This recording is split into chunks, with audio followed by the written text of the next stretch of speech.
नमस्कार और आप सबका स्वागत है क्रॉप प्रोडक्शन टेक्नोलॉजी सीरीज में। और ये है एपिसोड नंबर 5 फार्म मैनेजमेंट के टॉपिक पर। फार्म मैनेजमेंट बहुत ज़रूरी टॉपिक है। ये फसलों को व्यवस्थित करने में मदद करता है और उत्पादकता को बढ़ाने में। आज हमारे साथ मिस्टर आर माधवन, जो हमारी मदद करेंगे फार्म मैनेजमेंट को समझने में। स्वागत है माधवन जी। मैं बहुत खुश हूँ कि हम ये कर रहे हैं। आज हम मैनेजमेंट के बारे में चर्चा करेंगे। लोगों को आश्चर्य होगा कि फार्मिंग में मैनेजमेंट क्यों।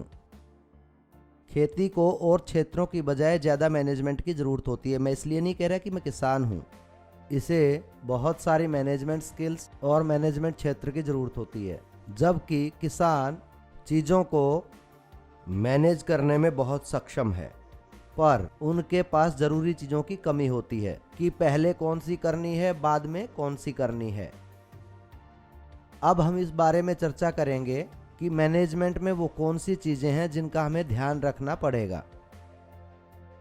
सबसे पहले आपको अपना शेड्यूल, अपनी खेती के तरीके प्लान करने से 1 साल पहले सोचना होगा।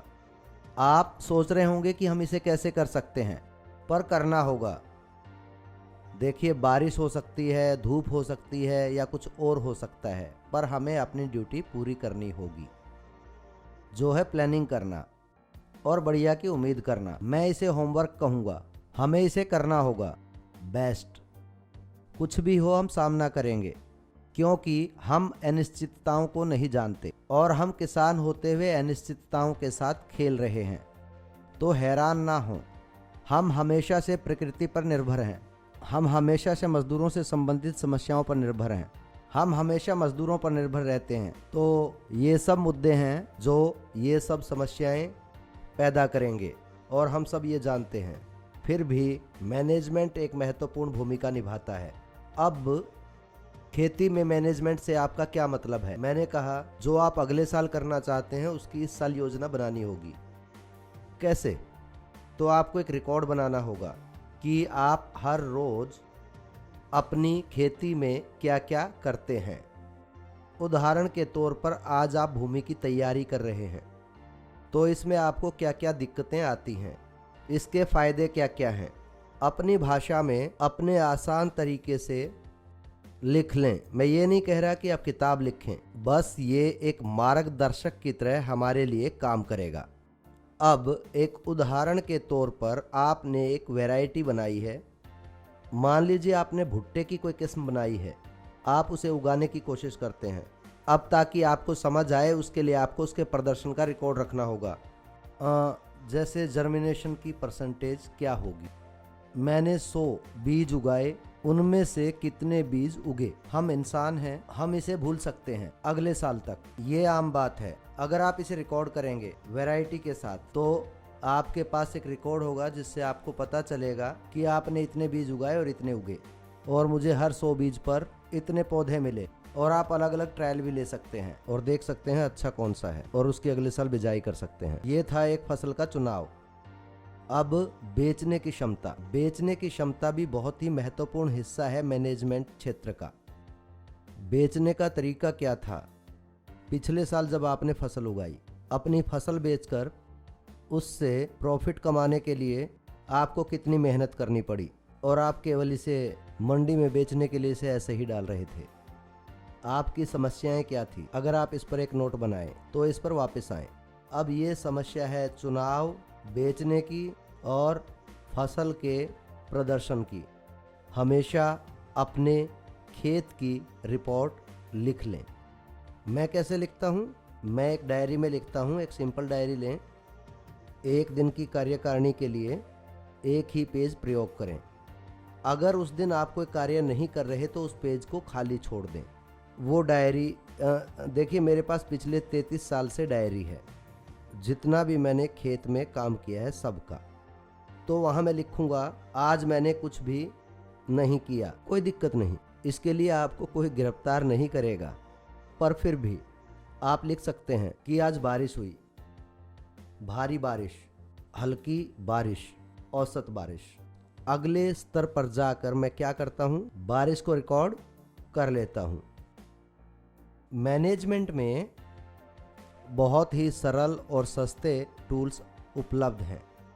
केवल और केवल 200 रुपये में, 100 रुपये में आप माप कर डायरी में लिख सकते हैं। अब ये आपकी मदद कैसे करेगा?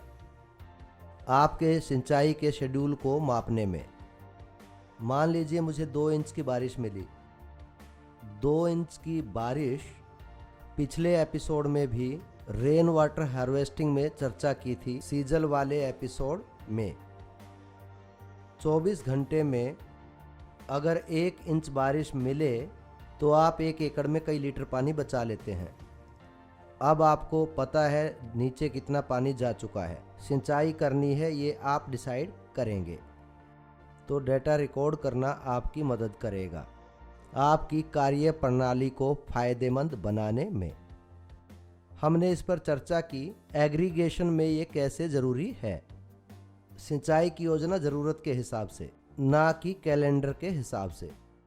ज़्यादातर किसान दुर्भाग्यवश इस संडे को मैंने सिंचाई की थी तो इस संडे को करनी चाहिए।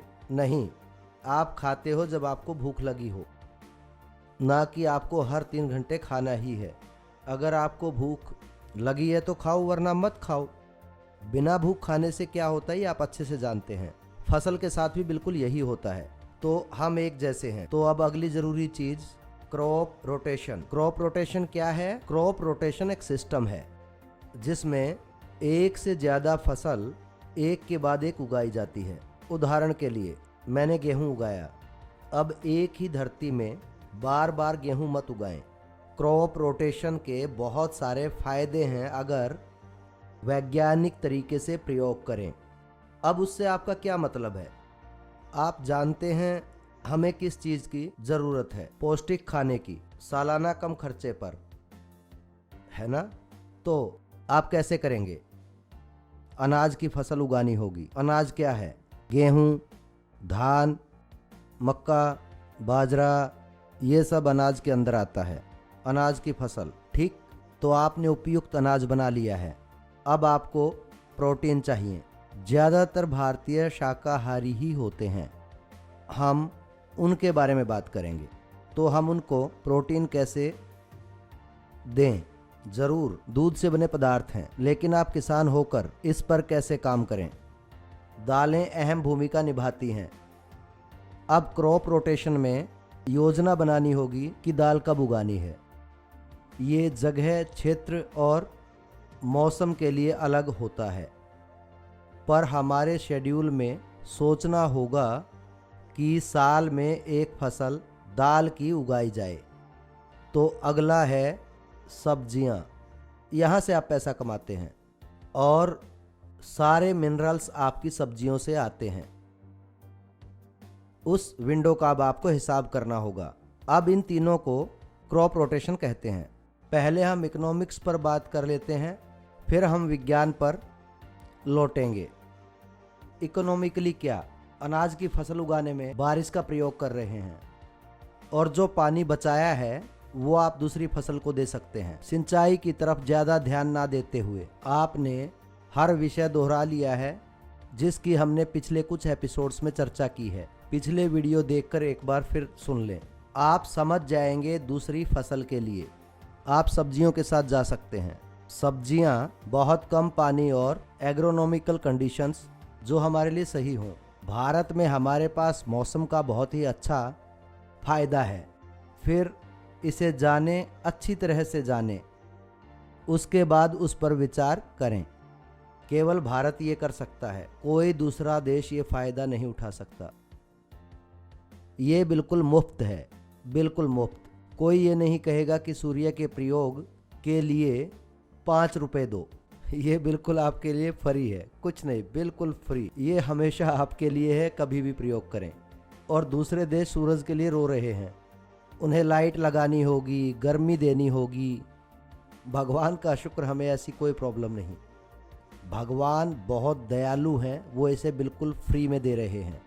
रोशनी और गर्मी किसी भी फसल के लिए बहुत ज़रूरी हैं, बहुत ज़रूरी, जिसको आप सस्ते में नहीं पा सकते और हमें मुफ्त में मिल रही है। सोचो आप मैनेज कर पाओ सूरज और गर्मी को।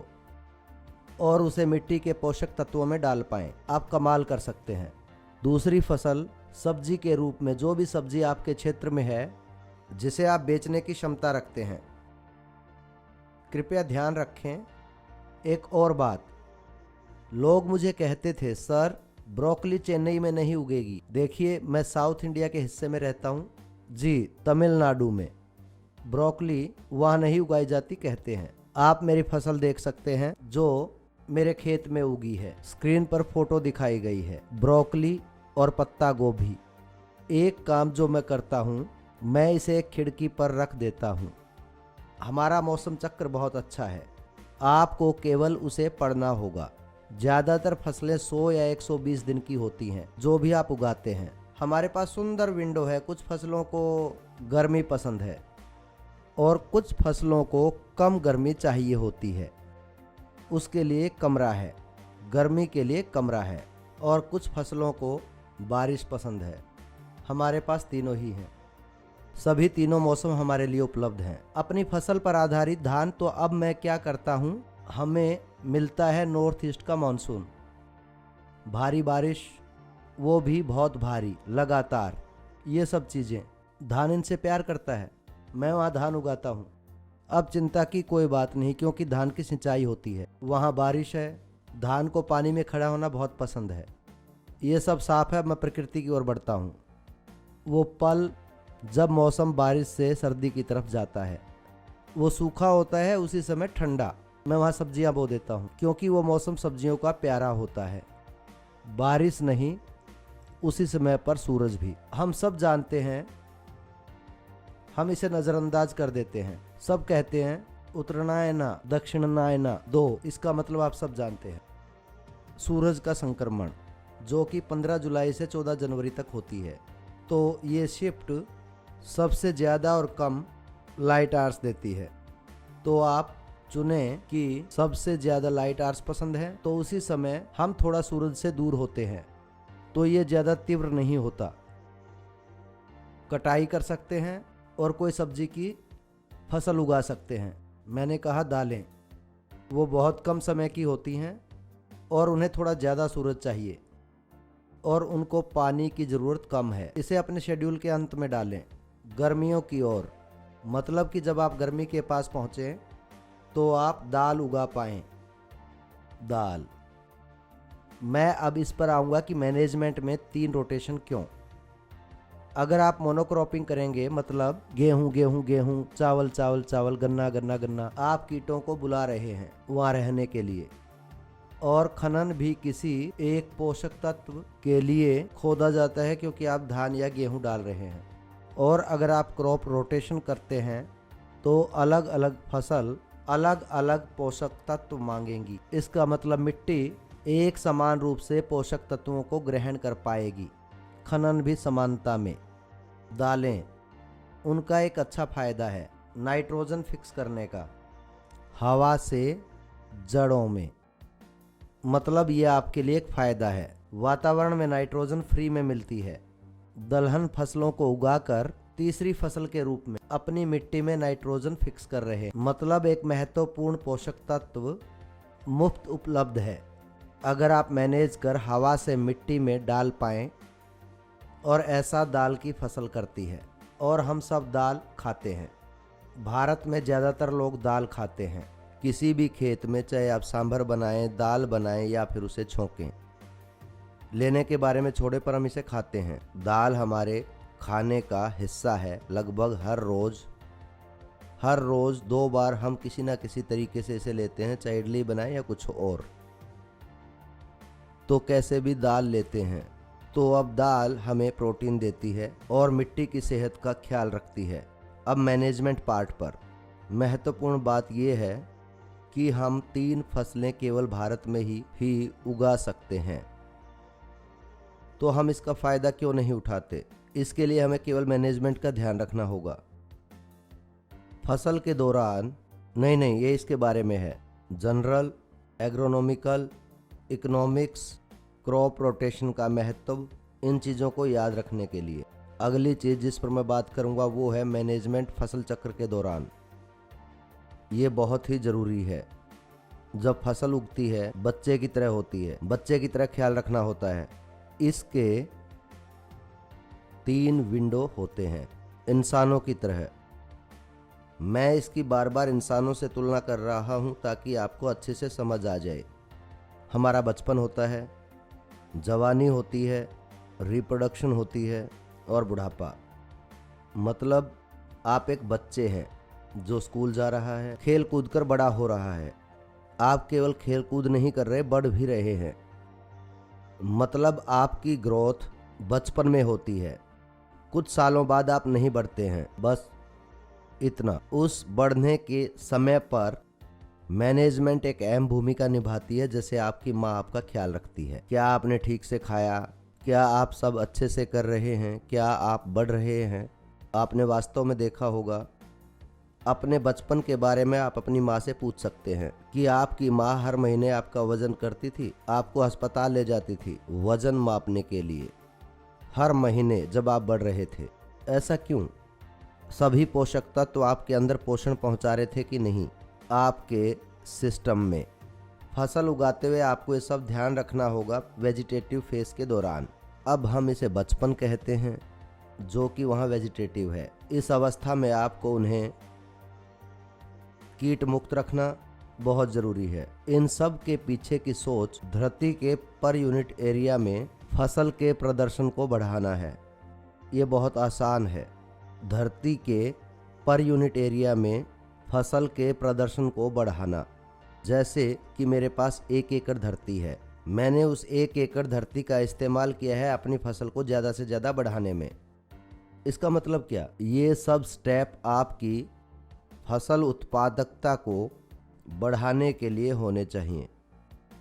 उत्पादकता आपकी चाबी है। देखिए, फसल एक सही वातावरण में वह खुद को काबू कर सकती है। बात यह है, आप उतना दें जितने की ज़रूरत है और आप मैनेजमेंट स्किल्स के बारे में जानना होगा।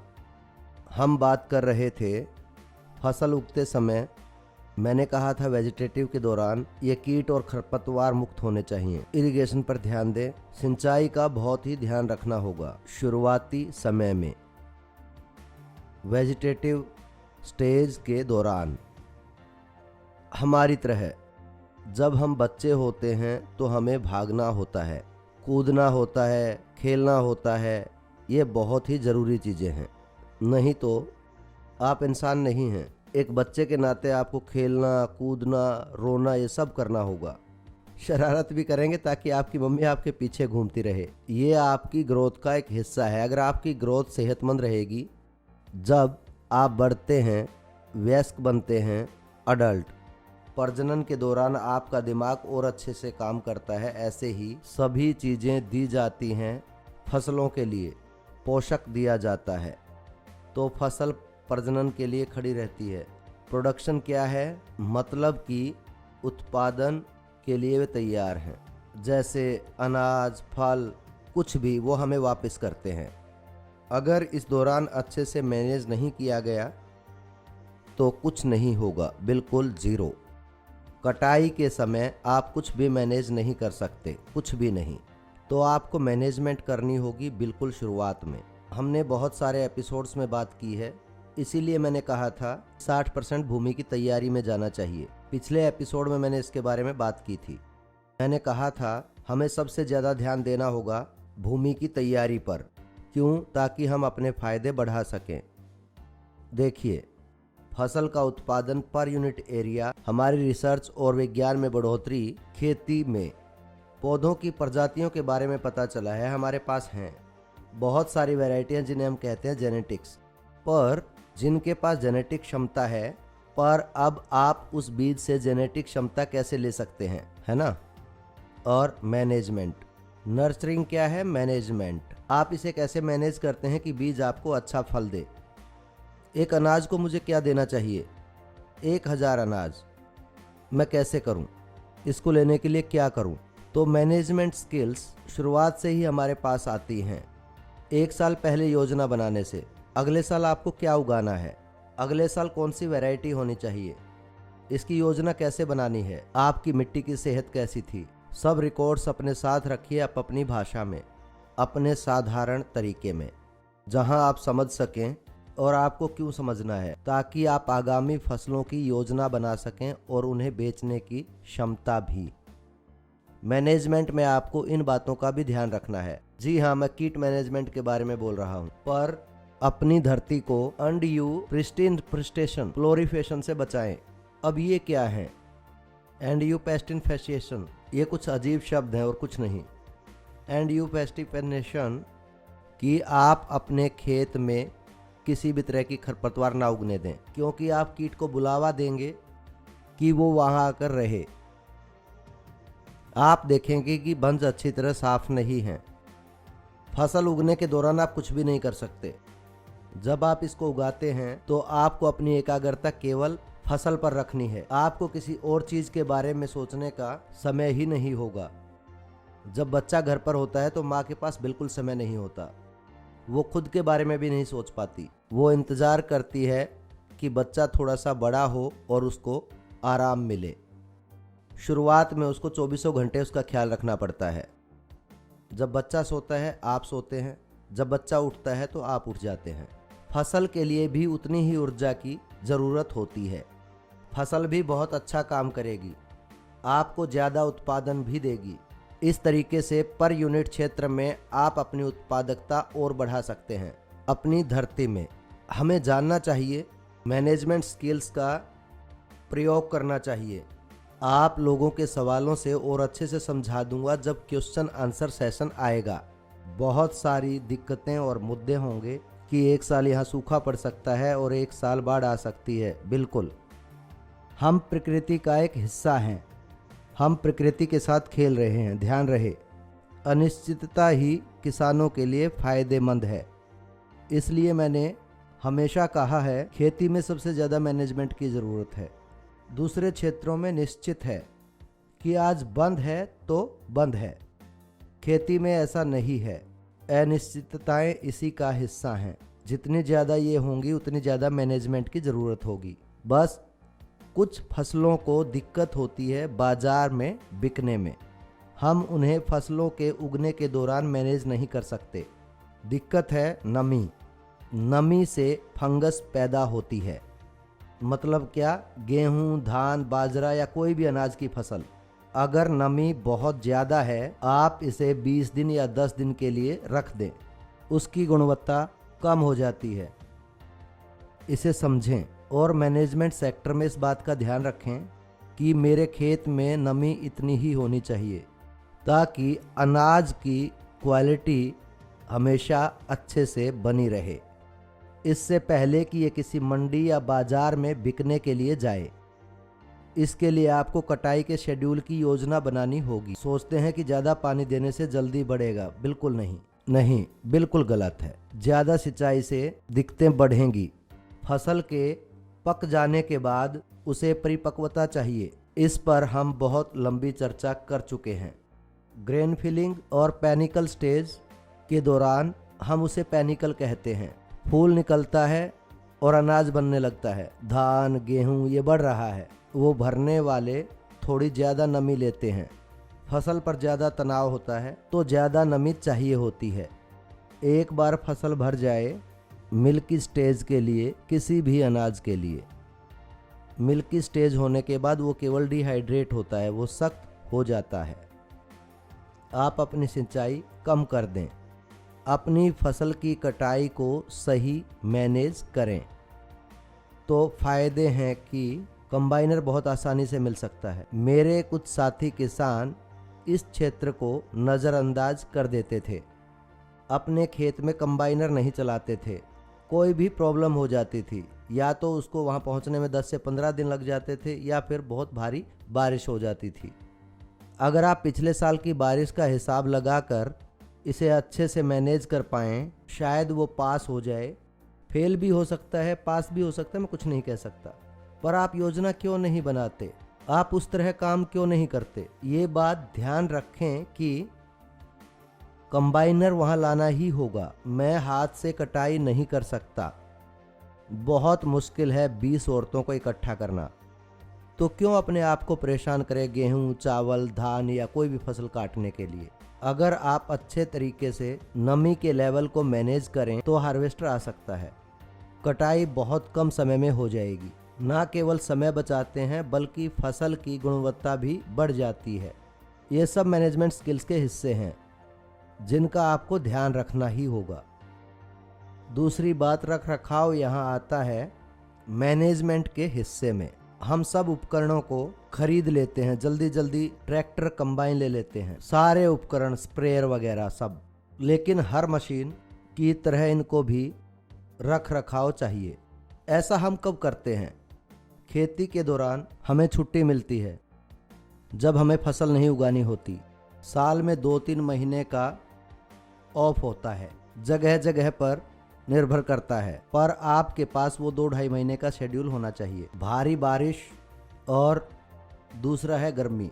अब ये दो खेती के लिए बिल्कुल ठीक नहीं। इसमें आप अपने मशीन की सर्विस कराइए, ट्रैक्टर की सर्विस कराइए, ताकि जैसे ही आप खेत में काम करने के लिए आए आपका ट्रैक्टर एकदम तैयार हो, आपका वाटर पंप तैयार हो, आपका स्प्रेयर तैयार हो। हमारे ज़्यादातर किसानों को दिक्कत तब होती है जब वो खेत में ट्रैक्टर चलाते हैं, फिर ट्रैक्टर का कलच टूटा हुआ होता है, फिर 10 दिन आप उसके पीछे दौड़ते हैं। आपने ये 10 दिन अपने फसल के 10 दिन गंवा दिए, महत्वपूर्ण है, आपको दोबारा नहीं मिलेंगे।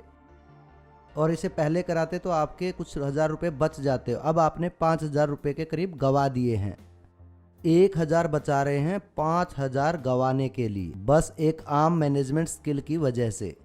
ऐसे ही कुछ आपके स्प्रेयर काम ना करे फसलों के दौरान।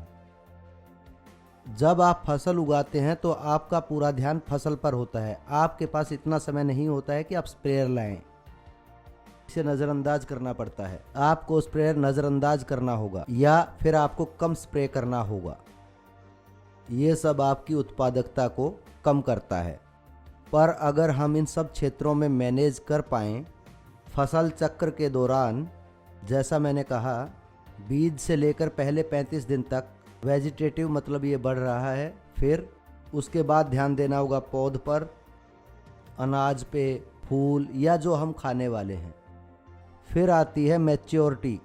इन 3 चीज़ों की मैनेजमेंट फसल चक्र के दौरान उत्पादकता बढ़ाने में मदद कर सकती है। हम तत्वों की बात करते हैं, वो इसे मैनेजमेंट से जोड़ता है। आपको याद हो तो तत्वों के बारे मैंने पिछले एपिसोड में आपको बताया था। कुछ ऐसे तत्व होते हैं जो मिट्टी में मोबाइल होते हैं, यानी कि वो मिट्टी में चलते हैं। नाइट्रोजन उनमें से एक है, बोरोन है। अब ये नाइट्रोजन और बोरोन, इसमें हमें क्या करना होगा? हमें इसका प्रयोग बांट देना होगा। अगर एक फसल को 1 यूनिट चाहिए नाइट्रोजन की तो पूरा नाइट्रोजन एक दिन में ही नहीं डाल देंगे, मतलब आप खराब कर रहे हैं। ये उड़ जाता है या बारिश के साथ ये बह जाता है। ऐसी चीज़ों को मोबाइल एलिमेंट कहा जाता है। मैं कहूँगा कि इसे बांट कर लगाएं, केवल 5 या 6 लें बजाय कि पूरा एकदम डालने के। अगर आपको 100 किलो डालना है तो 100 का 100 पूरा एक साथ नाइट्रोजन में न डालें, बांट बांट कर लगाएं। उसकी बढ़ोतरी के समय हर हफ्ते 5 किलो, हर हफ्ते 10 किलो, फिर 20, फिर धीरे धीरे बढ़ते जाएं। फिर जो भी आपने डाला होगा आपकी फसल ने उसे ग्रहण किया होगा, वो खराब नहीं हुआ होगा या फिर नदी नालों में नहीं बह गया होगा, जो प्रदूषण के साथ आपका पैसा बर्बाद करती है। सब बर्बाद होता है। कीट, ये मैनेजमेंट में आता है। आपको पता है सबसे अच्छा समय कीट निकालने का जल्दी, बिल्कुल सुबह सुबह सबसे अच्छा समय है कीट निकालने के लिए, खेत घूमने के लिए। ये बहुत पुरानी कहावत है कि खेतों में खाद से ज़्यादा पैरों का लगना ज़्यादा ज़रूरी है। पैरों से मेरा मतलब सुबह जल्दी जाकर देखें कि खेत में क्या हो रहा है। केवल सुबह ही आप ये सब चीज़ें देख पाएंगे। क्यों? ज़्यादातर कीड़े नॉकटर्नल होते हैं। नॉकटर्नल मतलब कि उन्हें सूरज पसंद नहीं है, उनको सूरज से नफरत है। जब सूरज से रोशनी आती है वो छुप जाते हैं। आप 6:30-7 बजे के बाद वहां जाएंगे तो आपको कुछ भी दिखाई नहीं देगा, केवल फसल खाई जाती है। फसल को बुरी तरह खा जाते हैं। आप जाते हैं और स्प्रे कर देते हैं, कीट नहीं मरेंगे, वो पहले ही मिट्टी के नीचे दब चुके हैं। वो केवल और केवल रात को ही बाहर आएंगे, सूर्यास्त के बाद, क्योंकि कीटों को निशाचर कहा जाता है। ज़्यादातर कीड़े वो ज़्यादातर देर रात को ही वो फसल को खाना शुरू करते हैं, ठंडे समय में। अब मैनेजमेंट में, कीट मैनेजमेंट में आपको स्प्रे का टाइम चुनना पड़ेगा। उदाहरण देता हूँ, शुरुआत में मैंने कहा था मैं अपनी पत्ता गोभी के लिए बहुत स्प्रे करता था। उस वक्त कीड़ों को लेकर जागरूक नहीं था कि ये कीड़े शाम को 6 बजे के बाद अपना काम शुरू करते हैं। मैं अपना काम 6 बजे के बाद बंद कर देता था, ये नहीं जानता था। मैं स्प्रे करता रहता था, उन्हें कोई फर्क नहीं पड़ता था। वो रात को आ जाते थे, मेरी पूरी फसल खा कर सो जाते थे। मैं सुबह आता और फिर से स्प्रे कर देता।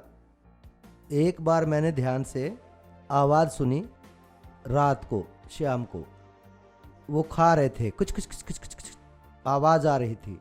मैंने सोचा एक ऐसी आवाज़। मैंने टॉर्च ली तो वहाँ पर कीड़े थे। मैंने उस समय उन पर हमला किया, वो मर गए, मैं जीत गया, वो जंग हार गए। देखिए, बिल्कुल आम मैनेजमेंट है। तो बहुत बहुत धन्यवाद मेरे दोस्तों। मैं आशा करता हूँ बिना उलझाए ये आपको नेक्स्ट स्टेप तक ले जाएगा। मैंने आपको आसान से आसान तरीके से समझाने की कोशिश की। मैनेजमेंट भी एक महत्वपूर्ण स्किल है और पौधों के बढ़ते समय ये बहुत ही ज़रूरी है। बाकी सारी चीज़ें इसी से जुड़ी हुई हैं। आप सबके सवालों का जवाब देकर मैं खुश होऊंगा जब आप वापस आएंगे। जितना भी मैं जानता हूँ सब आपको बताऊंगा, आपके साथ शेयर करूंगा। फिर से धन्यवाद। बहुत बहुत धन्यवाद सर। आज का यह एपिसोड बहुत ज्ञानवर्धक था, खासकर फार्म मैनेजमेंट साइट पर। सभी किसान फार्म मैनेजमेंट की स्किल्स को छोड़ देते हैं। फार्म मैनेजमेंट से मैंने क्या समझा? भूमि की तैयारी से शुरू होकर फसलों के बाजार तक जाने तक खेत की मैनेजमेंट बहुत ज़्यादा ज़रूरी है। ना केवल फसल के उत्पादन को बढ़ा देगा बल्कि बहुत ज़्यादा बढ़ा देगा। मुझे यकीन है इस वीडियो को देखने के बाद सभी किसान फार्म मैनेजमेंट स्किल का फ़ायदा उठाएंगे। धन्यवाद।